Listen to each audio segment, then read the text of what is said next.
like Cam Spencer or something. Unless you believe some of these like fake media reports that I'm some type of a monster, then you can. Are these the statistics? These are the stats. So if there's anything you want to talk about, do you want to make an opening statement, Sarah? No, I do not. You happy with the win? No. You didn't like how the game ended? No. Yeah, No. It was disappointing. Okay, enough. Sarah is from Oxford, Connecticut. Oh my God. Right, Yep. Sarah. Machowski? Machowski. Machowski. Mm-hmm. Okay. My family's a Lejean. Okay. On my mother's side. Yep. Lejean. Okay. Hedvig, that's my grandmother's name. So. Okay. History lesson. Yeah, half Polish, half Irish. Half Polish, half Italian. All right, here we go. Here we go. All right, let's Go start. Huskies. Yeah, I liked how we played. I mean, listen, this was a quick turnaround. The league, again, you know, I've said this before. Did Seton Hall play today? They played it tonight against Georgia. Okay. So, yeah, I mean, just going in, emotional game, emotional comeback on the road at Providence. You know, you get in late. You have an early game today. I mean, this game was on top of us really quick. I think you have a clock in your head about, you know, games. Yeah, I was worried about overall flatness, lack of energy with the group. I actually thought, you know, we handled things pretty well, because that's not the DePaul that's rolled in here that you've seen in recent history and recent memory. You know, you know, the job that Chris and his staff are doing, you know, with changing the culture there and what it's like to face them, and you know, just watching them, obviously playing against them before Christmas, and then, you know, watching them at Nova, you know, have a lead most of the game, and then Nova does storm back and took control, but you could see the growth there, and I don't think anyone, when you turn on film, is thinking that you're in for a fun game with DePaul. They guard, they're physical.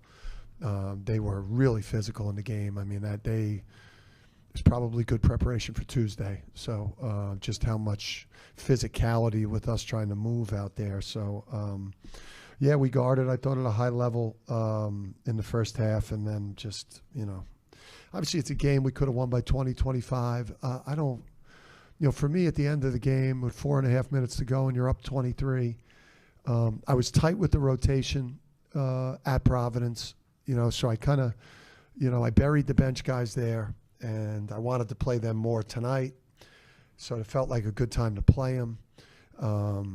They needed those minutes. And so I didn't, obviously having to put the starters back in is disappointing. I didn't like how they handled that group. That was bullshit.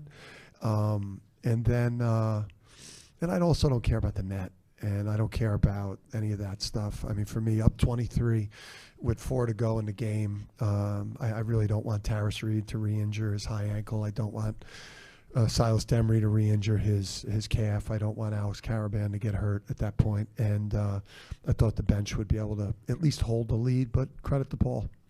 Longest opening ever. I said everything I wanted to say. There should be no questions. If only you were so lucky. If only you were so lucky.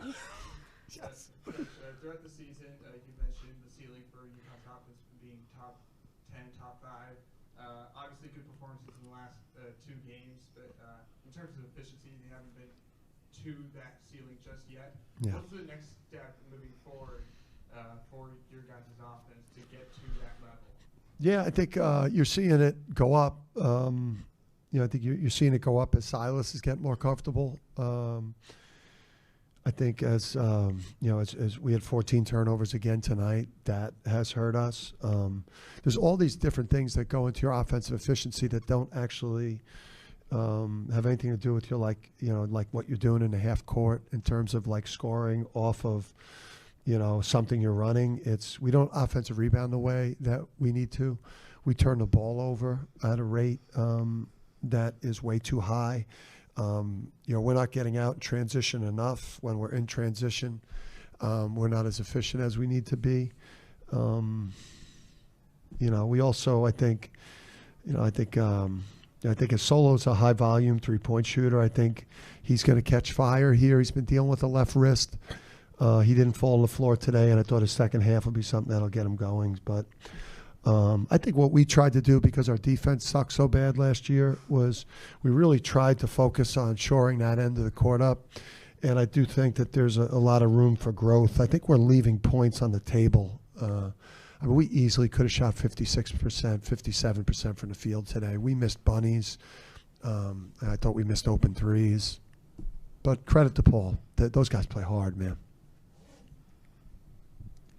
Dan, when Braylon leads you guys in rebounding, is that a good thing for him, obviously? Would you prefer to see the big guys rebound more, or is that just show what a all-around player he is? Well, I mean, some of those situations today, we did a bad job guarding the ball. So in some of those situations, you've got the center rotating over to contest at the rim, because of the way we play defense and what we're trying to do at the three-point line, guarding the line. We're going to get driven at times because of the emphasis on guarding the three-point line. So the center is going to contest at the rim, and then now you need to have your perimeter people that sink in and, can go get on the defensive glass. And Braylon has proven he can do that. I think we need some others. I think we need Solo to get on the glass a lot more, amongst these other wings. But Braylon was awesome today. I mean, Braylon is starting to, really figure it out. I think we just got to kind of get Solo.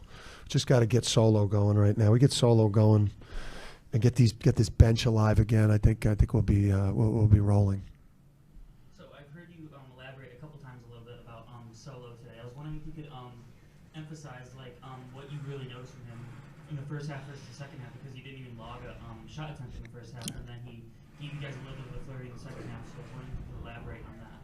Yeah, I think just anytime you miss time, you miss time with the wrist, right? He played that great game, and he looked like right before the wrist, before Christmas, he looked like the Solo from, the first 92% of last year, where the guy was shooting at a crazy efficiency. He has that great game against Butler at home, and then then he ends up with a left wrist injury that then knocks him out of the game, and then he was limited in practice. So we're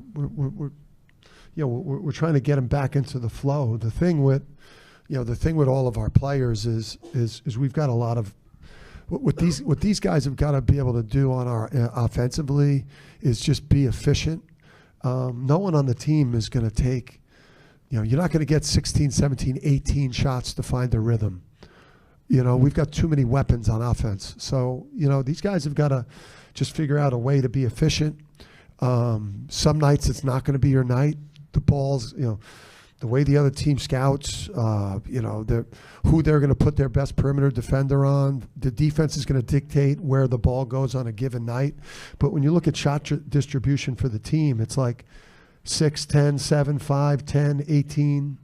Our best players are only going to get 10, 11, maybe 12 shots on a night. So on some nights you may get 6. I remember Cam Spencer when he played here. There were games where he took 3.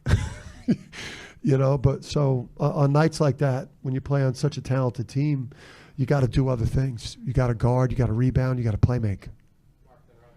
Dan, coming off what you just said, it seemed like in the second half, early first 6, 7 minutes, you guys went inside a lot and got offensive buckets. Is that an adjustment at halftime, something that you saw the defense allowing, or did it just work out that way? No, I mean, it's just not that I don't think yelling is always the answer. I mean, it's my answer sometimes when I don't like what's happening. It's worked for me. Sarah, are you a yeller? Yes. Is she a yeller? That's why I have no voice.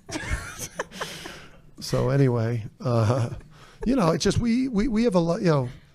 We have some players sometimes like when the shot goes up. We don't balance the court. We send everybody. The problem is that we have guys that when shots go up, they're not crashing on the offensive glass. So, and that's a problem for us. And that, again, when you're talking about offensive efficiency, like the reason why we were where we were in 24 was because there was a huge offensive rebounding component to us having like the best offense or the number 2 whatever we were that year.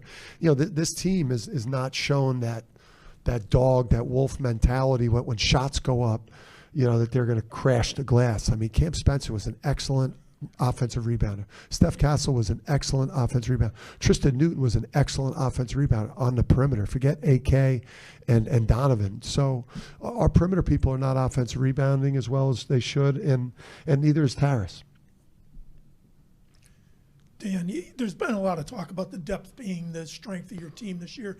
Has it faded a little bit? Are there only like 7 that you're comfortable with, or is today just kind of an aberration because, again, you didn't play a lot the other day and they need to get back into the swing of things? Well, yeah, I mean, they put, that was a game where you're down, like you're down, and you're just trying to find a combination of players that are going to, help you win the game. So, I don't know that, the other night I think was, what do they call that, an outlier or something, Sarah?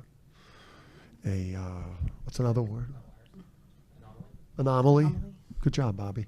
An anomaly. Where if you look at tonight, I mean, Eric played 15 minutes tonight. So Eric was back to that split that we like, 25-15, 28-12. Like Eric played. I thought Eric showed some real signs. Didn't finish the game great, but I thought he showed a good, really a positive second half. Yeah, I mean, Jalen Stewart, he's got to be up 18, 12, 18, 20. Jay Ross has got to get back to where he was. But again, he pulled a hammy and missed 2 days, missed 2 games, and now you're trying to work him, back in, and then Malachi, yeah, I mean, I'd like to get Malachi more than 12 minutes, but when you get on the court too and you're a bench player, when those guys get the higher end minutes, it's because they're doing things on the court, that make you want to keep them on the court. The minutes are the easiest part of my job. If you're playing bad, and I'm going to get you off the court. If things are going good when you're on the court and you're playing good, I'm going to keep you on the court. It's the easiest job I got. It was putting the starters back in at 1:30, just sending a message to the guys. You probably would have held on. Yeah, I mean, it was just more disappointment with that group because, again, for me at the end, I don't give a shit about the net. I mean, we're 16-1. We've had what we did in the non-conference speaks for itself. I don't care if we drop a spot in the net. The net, that's bullshit. And you see what everyone's doing. So much of the net right now is it's bad, and I just, again, I don't want to have a starter get hurt. I feel like we got a strong bench. I felt like the bench could keep that score where it was. I didn't want to put the starters back in. And I certainly wasn't trying to like sub guys out early on DePaul. I got tremendous respect for them. I just, you're up 23 or whatever, and I just felt like we'd be able to hold the lead and get guys minutes that didn't get them versus Providence, but they did bad. Dan, getting back to Braylon figuring it out 2 games in a row now, and he's also been the leading scorer. And 2 years ago with Steph in his freshman year, he started to come on around the same times, the same point in the season. You see that with Braylon and his own evolution? Can you draw any parallels there? Yeah, I mean, he's starting to really figure it out, and the guy's an all-around player, and he is a reliable defensive player too. I mean, if you look at, his ability to kind of get over screens and guard the ball, I mean, he's in a similar way to Stefan. He's obviously not our best defensive player, but he's a reliable defensive player. I mean, he's getting comfortable out there. Anytime he can get off a shot, we want him to shoot it. I mean, the guy's just a stud. Hey, Coach. Going back to Braylon, there was that stretch towards the end of the second half where he made the steal, set up the fast break, came back with another one. He was just flying around. Does that kind of embody the killer instinct you've been looking for from this team so far this season to just put teams away? Yeah, I mean, it's I don't know that this is like the 24 team where we were just a destroyer or just a devastating machine. But this group, I think, this group there's some nice guys. I mean, we got some nice guys in there. I don't necessarily think that they're coming into every game with a seek and destroy mentality, right? Kill, kill, kill. I don't think that they're built like that. Maybe they're silent assassins, these guys, potentially, but we need these guys to, develop more of a killer instinct. But I think Braylon is a ball player. He's not just a shooter scorer. I mean, this guy makes plays all over the court. Thanks, Sarah. You talking about the physicality that the guards are playing against your guards. Do you anticipate that being sort of a strategy other teams will employ in the future? Well, yeah, I mean, they've been employing it. They employ it in the league. It's not something you're going to see in a non-conference. Again, I've said this year after year. You're not allowed to do it in the NCAA tournament. I mean, it would be 50 fouls called. I mean, it wouldn't be people to finish the game if you were to do some of the things that go on in Big East games in terms of just the lack of freedom of movement, which is, again, it's really bad for us. It's adverse in the league for us because of the, you know, I guess trying to live up to this Big East, you know, mauling, you know, whereas I think with college basketball, we're trying to go to more scoring. We're trying to go to more offense. I think that's going to increase viewership. That's going to increase interest in people actually watching the game. And I always think it hurts the better team when you allow the lesser team to just foul the shit out of the better team, particularly in end-of-game situations. I think that's probably one of the things I see in college a lot, whereas like teams earn a lead at the end of games, and then you know, teams then press and foul a team with a lead in the last couple of minutes of a game that has earned the lead. And now it's almost like now the team with the lead now has to play through getting the shit fouled out of them to win a game that they had kind of won with a lead, and now the other team has to resort to a Hail Mary fouling scenario. So I just think for us, you know, as a league, I think, you know, we want to be able to play basketball that's actually watchable and not a wrestling match. Last one, Dom. So you got to call fouls early in the game, and then if they continue to foul, you have to keep calling fouls until teams just stop fouling. Can you break down the mechanics of Braylon's shot? I mean, can you teach a shot like that, or does that have to be natural? I mean, what's unique just about his as a pure, pretty shooter? Yeah, so he doesn't have like the release is not a super high release. It's you know, and again, I'm the people who crush me. You know, they're gonna crush me. Yep. But like it's like a little bit. You know how like Steph Curry, I'm gonna get crushed as I just said. Braylon and Steph Curry.